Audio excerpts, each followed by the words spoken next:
Hello नमस्कार दोस्तों, आज हम बात करेंगे नेपाल के बारे में। पिछले 2 दिन में नेपाल के अंदर जेनजी ने जो है तख्ता पलट कर दिया और नेपाल के जो सरकार थी वह जो है नेपाल को छोड़कर भाग गई है। यानी कि मैं बात कर रहा हूँ प्रधानमंत्री, राष्ट्रपति और गृह मंत्री, और उसके साथ साथ अगर हम बात करें फाइनेंस मिनिस्टर की, ये सब जो है देश छोड़कर भाग गए हैं और पता नहीं किसी अन्य देश में जाकर ये शरण लिए हैं। अब इसका कारण क्या है और यह जो तख्ता पलट क्यों हुआ, या फिर जो है विद्रोह जिसे हम जेनजी कहते हैं उनका क्यों हुआ। यहाँ जो सबसे क्लियर बात है वह है शोषण और करप्शन के खिलाफ जो है उनका यह विद्रोह है। उन्होंने लगातार इस चीज़ का विरोध किया, जिसके चलते जो है सोशल मीडिया को बैन कर दिया और सरकार ने यह नैरेटिव बनाया कि यह जो विद्रोह हो रहा है, यह जो आंदोलन हो रहा है और यह जो प्रदर्शन हो रहा है, यह जो है सोशल मीडिया बैन के चलते हो रहा है, जबकि यह पूरी तरीके से सही नहीं है। पर्दे के पीछे का जो राज है वह आम जनमानस के बीच शायद बहुत कम ही आता है।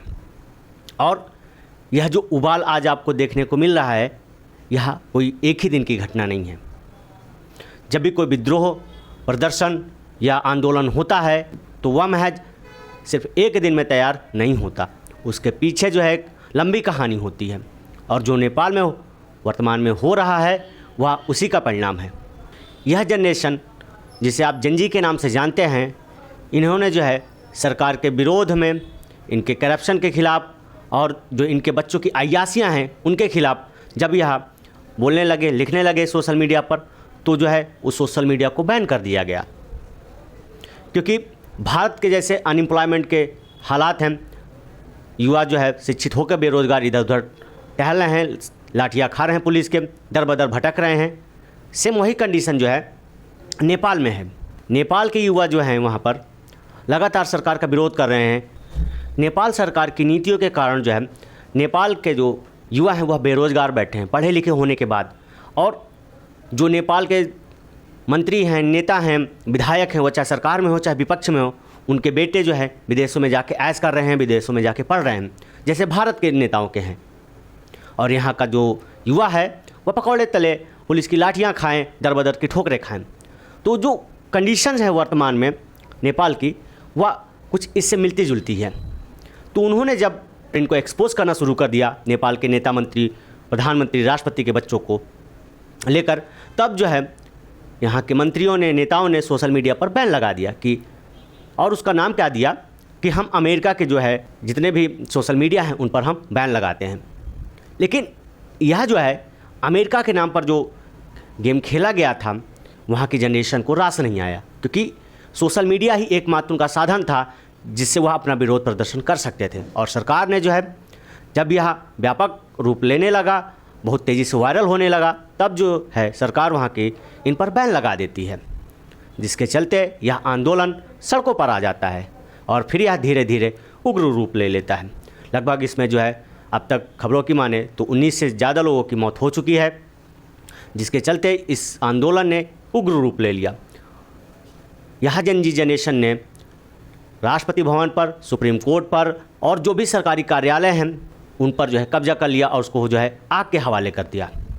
और जो भी बड़े बड़े मॉल थे, जो दुकानें थीं, उनको लूट लिया और उनको बर्बाद कर दिया। ठीक है, तो इन सब का जो सबसे बड़ा मुद्दा है वह था करप्शन और जो है इनके बच्चों के ऐशो आराम, और जिनसे जो है अरबों लाखों रुपए का टैक्स वसूला जाता था, उनके बच्चे जो है नेपाल के अंदर बेरोज़गार हैं या आसपास पड़ोस के देशों में जाकर वह मेहनत मजदूरी करते हैं। जिसके चलते जो सोशल मीडिया की जनरेशन है, जो सोशल मीडिया के साथ बड़ी हुई है, उसने जो है मोर्चा संभाला और सड़कों पर उतर गई और 2 दिन के भीतर ही नेपाल के जो है सरकार का तख्ता पलट कर देती है।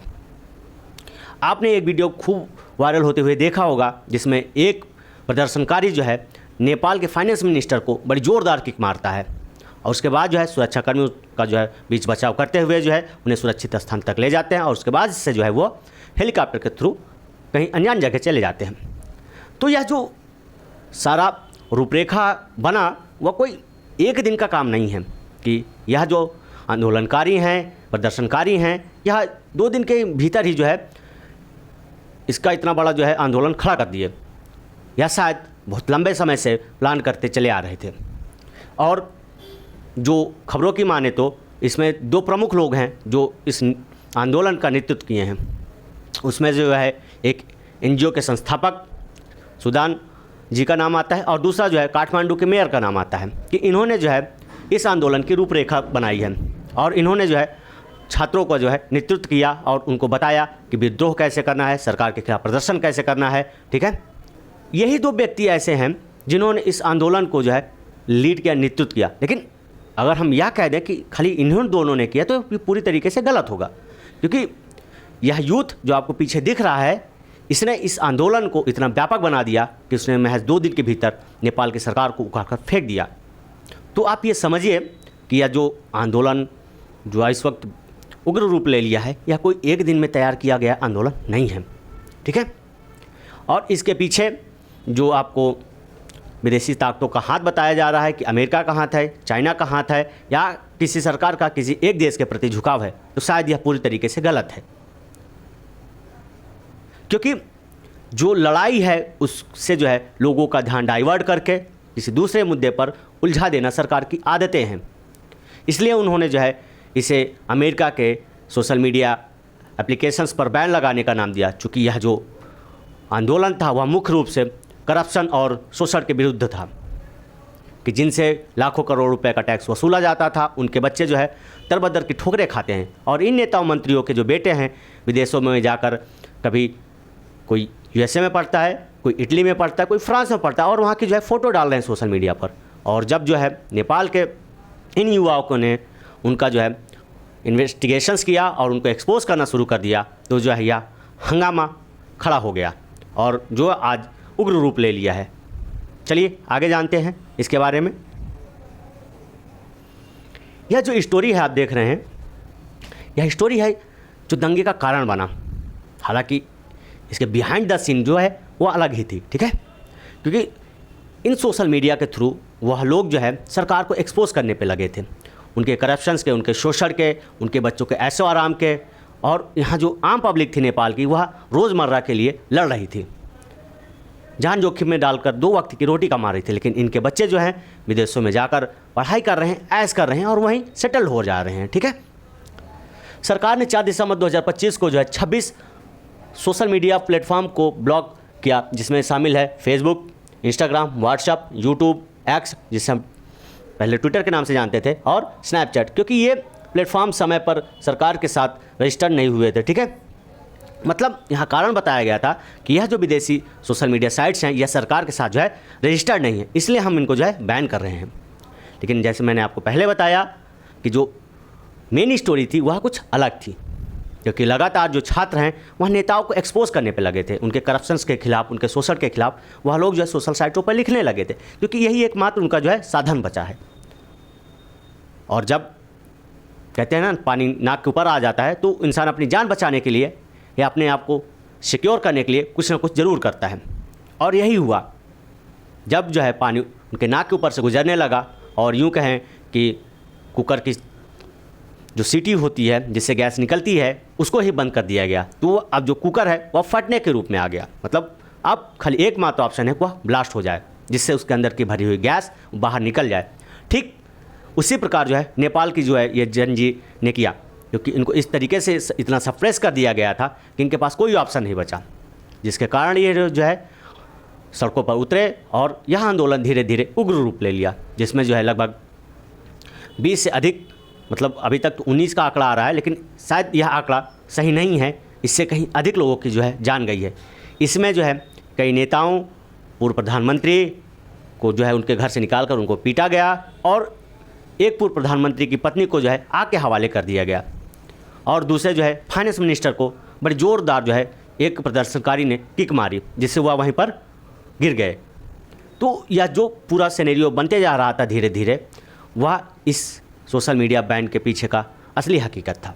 लेकिन जो सरकार दिखाना चाहती थी कि यह सोशल मीडिया खाली बैन करने की वजह से हुआ, शायद वह जो है दुनिया के सामने अभी तक सही से नहीं आया था। लेकिन धीरे धीरे जैसे लोग इस पर इन्वेस्टिगेट करते हैं उनको यह जो है सच मालूम पड़ जाता है। और मैंने भी इसी पॉइंट को यहाँ पर रखने की कोशिश की है और समझाने की कोशिश की है कि यह आंदोलन किस प्रकार जो है उग्र रूप ले लिया, जब उनके पास कोई ऑप्शन नहीं बचा अपने विरोध प्रदर्शन का, सरकार के खिलाफ लिखने का, तब जो है वह रोड पर उतर आए। चलिए आगे देखते हैं।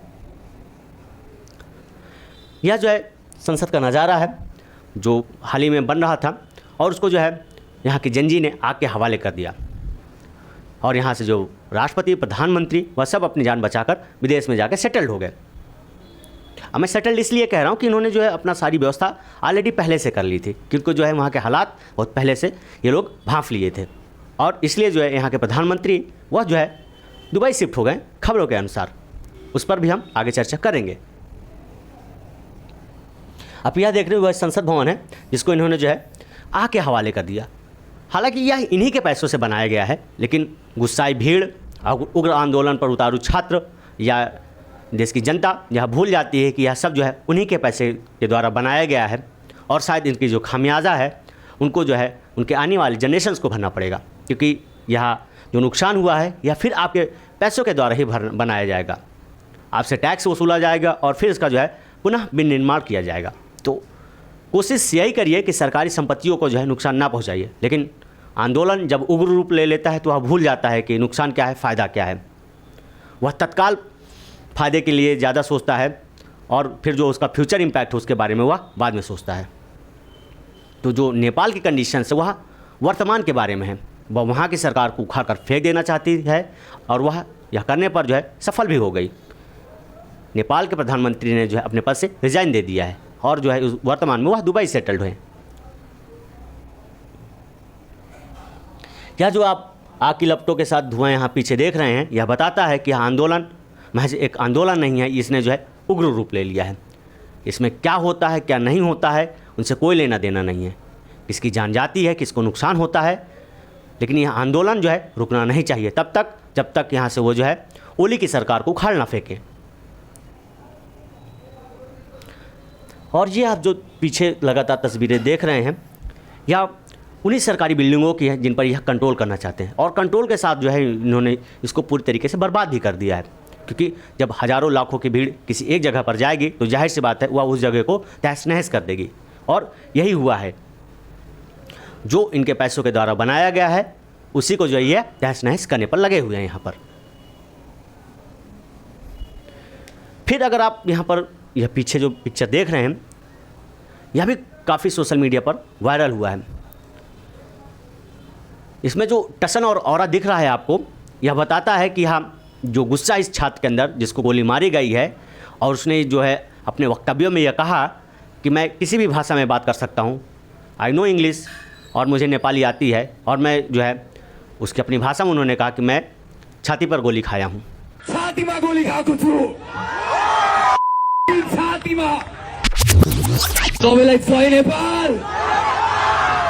आज म बोल्छु, नेपाली सुन्छ।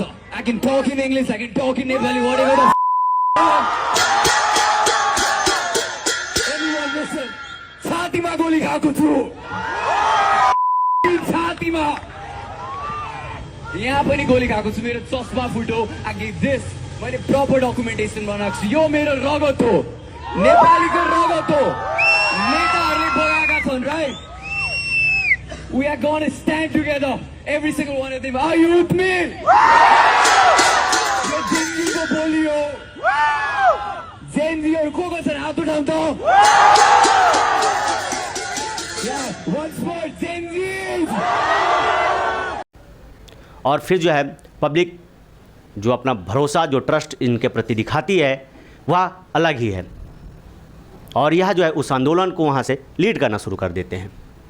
मतलब अंदर गोली खाने के बाद जो है वहाँ आकर खड़ा होकर लोगों को जो है मोटिवेट कर रहा है इस आंदोलन के लिए। यह अपने आप में एक बड़ी बात है।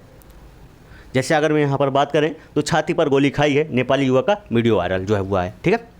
फिर आगे अगर हम बात करें तो जो आंदोलन के नेतृत्व करता है, जो है पूरे सोशल मीडिया को खंगालने के बाद सबसे जो हाईलाइटेड चेहरा हैं जिन्होंने इस नेतृत्व को जो है धुआं दिया है या फिर जो है लीड किया है, वह यही दो व्यक्ति हैं। हालांकि इनके अकेले की बस की बात नहीं है, क्योंकि इतना बड़ा जो हुजूम है युवाओं का, उनके बगैर जो है यह आंदोलन शायद इतना बड़ा रूप नहीं लेता। लेकिन खबरों के अनुसार यह दो व्यक्ति ऐसे हैं जिन्होंने इस आंदोलन को जो है इतना व्यापक रूप दिया या दिलवाया, ठीक है। बात करें तो हम जो है सुदान गुरुंग की, ठीक है, यह संस्थापक हैं हामी नेपाल के। यह जो संस्था है हामी नेपाल, इसकी स्थापना जो है 2015 में सुदाम गुरुंग ने की थी। इसका जो मुख्य उद्देश्य था वह नेपाल के लोगों के बारे में था। नेपाल के लोगों को जो है भला करना, उनको मुसीबतों से बचाना और उनके जो है अधिकारों की जो है रक्षा करना, आवाज़ उठाना। और इसी संस्था ने जो है यहाँ के छात्रों को यह बताया है कि सरकार का विरोध कैसे करना है और इस आंदोलन को आगे कैसे ले जाना है। दूसरा जो सबसे बड़ा नाम आ रहा है वह काठमांडू के जो है चेयरमैन का आ रहा है। इनका नाम जो है आप देखेंगे बालेन शाह है। इन्होंने जो है इस आंदोलन को खूब जो है धुआं दिया, जिसके चलते चिंगारी लगी और वह चिंगारी एक भयंकर प्रलय का रूप ले लिया, जिसने ओली की सरकार को उखाड़ के फेंक दिया 2 दिन के भीतर ही महज। तो आप ये जानिए कि यह 2 व्यक्ति ऐसे हैं जिन्होंने नेपाल की सरकार को पूरी तरीके से उखाड़ के फेंकने का अहम रोल निभाया है। इन्होंने जो है युवाओं को ट्रेंड किया, उन्हें बताया कि सरकार का विरोध कैसे करना है, आंदोलन कैसे करना है और फिर जो है सरकार को कैसे उखाड़ कर फेंक देना है। यह जो है नेपाल के पूर्व प्रधानमंत्री हैं, जिनको उनके घर से निकालकर पीटा गया और फिर जो है उनको लहूलुहान कर दिया गया। उसके बाद जो है सुरक्षाकर्मी जो है उनको बचाते हुए यहाँ पर दिखे और इनको जो है सुरक्षित स्थान तक ले गए। और यहीं पर जो है नेपाल के एक और पूर्व प्रधानमंत्री की जो पत्नी हैं उनको जो है आग के हवाले कर देते हैं और उनको जिंदा जला देते हैं। यह जो अपने आप में एक शर्मनाक बात है, ठीक है। और दूसरी अगर आप पिक्चर पर ध्यान दें, यह बहुत क्लियर तो नहीं है लेकिन आप यहाँ देखेंगे ये जो है नेपाल के फाइनेंस मिनिस्टर हैं जो भागते हुए अपनी जान बचा रहे हैं और यहीं पर जो है एक युवक आता है और बड़ी तेजी से इनको किक मारता है। Do remember that he is running for his life, trying to take cover, running on the streets of Nepal in order to get away from the protesters. और ये जो है ज़मीन पर गिर जाते हैं। वह युवक जो है इतने गुस्से में था कि जब यह अपनी जान बचाकर भाग रहे थे वो तो तेज़ी से जंप करता और बड़ी एयर किक मारता है इनको, जिससे यह जो है ज़मीन पर गिर जाते हैं और फिर जो है सुरक्षाकर्मी इनको बचाकर सुरक्षित स्थान तक ले जाता है। यह जो है आप पिक्चर्स देख रहे हैं कि यह जो है यहाँ के आंदोलनकारी जो भी प्राइवेट और गवर्नमेंट प्रॉपर्टी है उसको जो है आग के हवाले कर दे रहे हैं। यह जो सरासर गलत है, क्योंकि किसी आम व्यक्ति की जो प्रॉपर्टी है उसने कितनी मेहनत से बनाई है इसका अंदाज़ा शायद उसी को होगा जिसने दिन रात पाई जोड़कर यह शायद बाइक खरीदी या फिर जो भी प्रॉपर्टी बनाई है वह कितना मेहनत से बनाई होगी। लेकिन इस आंदोलनों के चलते आंदोलनकारियों ने कुछ भी नहीं छोड़ा, वह चाहे किसी बिजनेसमैन का घर हो, चाहे जो एक छोटे से गरीब व्यक्ति की जो है गाड़ी हो, साइकिल हो या कोई छोटी सी दुकान हो, उनको तक जो है इन्होंने लूटने में ज़रा सी हिचक नहीं की है। ये जो है आप देख रहे हैं फायर ब्रिगेड की गाड़ी को है आग के हवाले कर दिए, जो खुद आग बुझाती है वही जो है आग के हवाले है आज। तो यह कहीं ना कहीं जो है एक जो गुस्से का उग्र रूप ले लिया है, यह उन्हीं के देश की सरकार की देन है। अगर वह शायद छात्रों की बात सुनती और रोज़गार पर ध्यान देती और युवाओं से जो है चीज़ों को डिस्कस करती तो शायद यह जो है आज नहीं होता। पिछले जो है 250-3 सालों के इतिहास में नेपाल कभी जो है किसी का गुलाम नहीं रहा, तो उसका जो वर्तमान रूप है यह शायद उसका एक उदाहरण है कि जब भी सरकारें तानाशाह बनती हैं तो उसको कैसे उखाड़ कर फेंका जा सकता है। यह नेपाल से सीखने की बात भी है कि अगर सरकार जो है तानाशाही करती है, ज़बरदस्ती कोई चीज़ आप पर थोपती है और एक लिमिट के बाद जो बर्दाश्त के बाहर हो जाता है तो उसका विरोध कैसे किया जाता है सड़कों पर उतर कर, यह भी एक मैसेज वहाँ से आता है। पुरै लेडिजको कपडेको सेट ल बुढी खुसी हुने भयो उहाँको अब बुढी खुसी हुने भयो ल आन्टी बोक्न नसकेको अवस्था लिनु लिनु कसैको सोपी ऊ सामानको लागि झगडा। जिसकी बात हम पहले कर रहे थे कि यहाँ के जो लोग हैं उन्होंने जो है बिजनेसमैन, दुकानें, मॉल आदि कुछ भी नहीं छोड़ा, उन सब पर जो इन्होंने जमकर लूटपाट की। और लूटपाट के बाद जो है आप ये पिक्चर देख रहे हैं कि दुकानों के अंदर से ये लोग तरह तरह के सामान उठा ला रहे हैं, कपड़े ले आ रहे हैं, खाने पीने की सामग्री उठा ला रहे हैं, मतलब दुकान को पूरी तरीके से तहस नहस कर उसको जो है पूरी तरीके से लूट लिया इन्होंने। फिर जब यह सारा तमाशा हो गया, मतलब नेपाल की आधी से अधिक जो है संपत्ति को नेपाली आंदोलनकारियों ने बर्बाद कर दिया, तो उसके बाद से जो है सरकार ने इस जो एप्लीकेशंस पर बैन लगाया था उसको हटा दिया। मतलब इतनी बर्बादी के बाद यह जो बैन आपने लगाया था उसको हटाना पड़ा। ठीक वैसा ही जैसे भारत में हुआ है कि बिना जो है ज़मीनी जानकारी के आप कोई भी फैसला लाते हैं और फिर जब देश की जनता उसका विद्रोह करती है तो आप जो है उन फैसलों को वापस ले लेते हैं। जैसा कि सबसे बड़ा एग्जाम्पल आप देखें तो किसान आंदोलन से जुड़ा हुआ है और दूसरी बात मैं करूँ जीएसटी रिफॉर्म की, मतलब आनन फानन में सरकार कोई भी फैसला लेती है, फिर जो है जब उसको अपनी गलती महसूस होती है तो वह जो उस पर फिर से पुनर्विचार करती है और सुधार करती है। तो इन आनन फानन में लिए गए फैसलों पर जो है आप जल्दीबाजी जो करते हैं उससे बचने की ज़रूरत है, अन्यथा इसके परिणाम जो है घातक हो सकते हैं। आप आनन फानन में या एरोगेंसी के चक्कर में, पावर के चक्कर में, सत्ता के चक्कर में आप यह भूल जाते हैं कि यह जो सत्ता मिली है, जो पावर मिली है, जो कुर्सी मिली है, वह इन्हीं जनता की देन है और हम इन्हीं जनता का विरोध कर रहे हैं। उनके रास्तों में कीले गाड़ते हैं, बैरियर बनाते हैं, नहरें खोद देते हैं और जब यह जनता अपने पर उतारू होती है और जब डट कर सामना करती है तो सरकार को झुकना पड़ता है। तो आप जो कानून लाए हैं उसे वापस ना लेना पड़े, उस पर रिफॉर्म ना करना पड़े, इसके लिए जो है आपको ज़मीन पर उतरने की ज़रूरत है। ज़मीन पर जाइए, सर्वे कराइए, लोगों की ज़रूरतों को जानिए और इससे यह जानिए कि देश को इससे क्या नुकसान होगा। आप सत्ता पर बैठे हैं, आपके पास कुर्सी है, तो आप मनमाने तरीके से सरकार नहीं चला सकते हैं। जनता ने आपको चुनकर भेजा है तो जनता के लिए काम करिए। जनता ने आपको महज 5 सालों के लिए चुनकर भेजा है, हमेशा के लिए नहीं। जब जनता आपसे ऊब जाएगी तो आपको जो है गद्दी से उतार फेंकेगी। तो इसलिए जनता की बात सुनिए, जनता के लिए काम करिए, क्योंकि जनता ने ही आपको जो है वहाँ की गद्दी पर बैठाया है। यह जो आप नज़ारा देख रहे हैं उसके बाद से यहाँ के युवक जो हैं यहाँ चढ़कर जो है अपना झंडा लगा रहे हैं और यह बता रहे हैं कि हमने जो यहाँ की सरकार को उखाड़ फेंका है। अब यहाँ पर ओली की सरकार नहीं है, अब यहाँ की जो है जनता की सरकार है। अब आगे क्या होगा यह तो आने वाला वक्त ही बताएगा, लेकिन इन 2 दिनों के भीतर इन्होंने जो है नेपाल की सरकार को पूरी तरह उखाड़ कर फेंक दिया है। और इन सब घटनाओं के बाद जो है प्रधानमंत्री ओली का रिज़ाइन आता है कि प्रधानमंत्री ओली ने जो है अपने पद से रिज़ाइन दे दिया है और वह जो है अगर खबरों की माने तो वह दुबई शिफ्ट हो गए हैं, मतलब अपनी जान बचाकर वह दुबई भाग गए हैं। इन्होंने इतना पैसा लूटा कि अब शायद जो है इनको नेपाल आने की ज़रूरत ही नहीं है, या दुबई में जो है ऐशो आराम की ज़िंदगी जी सकते हैं। आप मुझे कमेंट बॉक्स में बताइएगा कि नेपाल में जो वर्तमान की स्थिति है वह नेपाल को किस ओर ले जाएगी। क्या नेपाल को रिफॉर्म करने की ज़रूरत है या उसी बुनियादी ढांचे पर नेपाल को जो है विकसित करने की ज़रूरत है? आप मुझे कमेंट बॉक्स में बताइएगा। आज के लिए इतना ही, मिलते हैं अगले वीडियो में, तब तक के लिए जय हिंद।